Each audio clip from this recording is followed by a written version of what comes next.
नौकरी मिलना जितना मुश्किल है उतना ही मुश्किल उसे छोड़ना भी।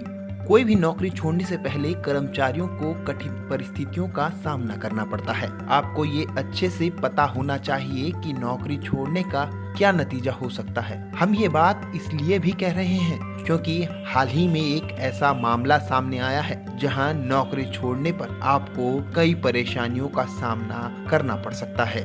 अगर नोटिस पीरियड सर्व किए बिना आप नौकरी छोड़ रहे हैं तो ये आपको महंगा पड़ने वाला है। दरअसल Gujarat authority of advance ruling के एक अहम फैसले के अनुसार नोटिस पीरियड पूरा किए बिना नौकरी छोड़ने वाले कर्मचारियों से रिकवरी पर 18% जीएसटी वसूला जाएगा। आखिर क्या होता है नोटिस पीरियड? दरअसल नोटिस पीरियड वो समय होता है जब आप इस्तीफा देकर कंपनी के प्रति अपनी जिम्मेदारी या फिर फर्ज निभाते हुए कुछ दिन और काम करते हैं।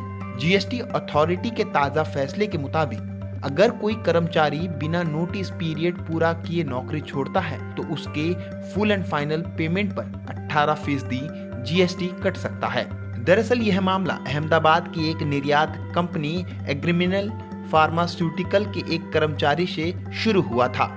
जीएसटी अथॉरिटी ने यह फैसला कंपनी के एक कर्मचारी के 3 महीने का नोटिस पीरियड सर्व किए बिना नौकरी छोड़ने पर सुनाया। मालूम हो कि नोटिस पीरियड को लेकर अलग अलग कंपनियों के नियम भी अलग होते हैं। ज्यादातर कंपनियों में यह 1 महीने से लेकर 3 महीने तक का होता है। इस संदर्भ में जीएसटी अथॉरिटी ने अपने फैसले में कहा कि यह रकम जीएसटी एक्ट के तहत कर्मचारी छूट के तहत नहीं है, लिहाजा नोटिस पीरियड पूरा न करने की शर्त पर 18% जीएसटी चुकाना होगा। यह चार्ज नोटिस की अवधि में पे की रिकवरी पर लगेगा। प्राधिकरण ने इसे सहन न करने वाला कृत्य बताया और कहा कि राशि की वसूली निर्धारित नोटिस अवधि की सेवा के उल्लंघन के बदले में ही होगी। इतना ही नहीं, जीएसटी अधिनियम के मुताबिक कर्मचारी छूट के तहत राशि को कवर नहीं किया जाएगा।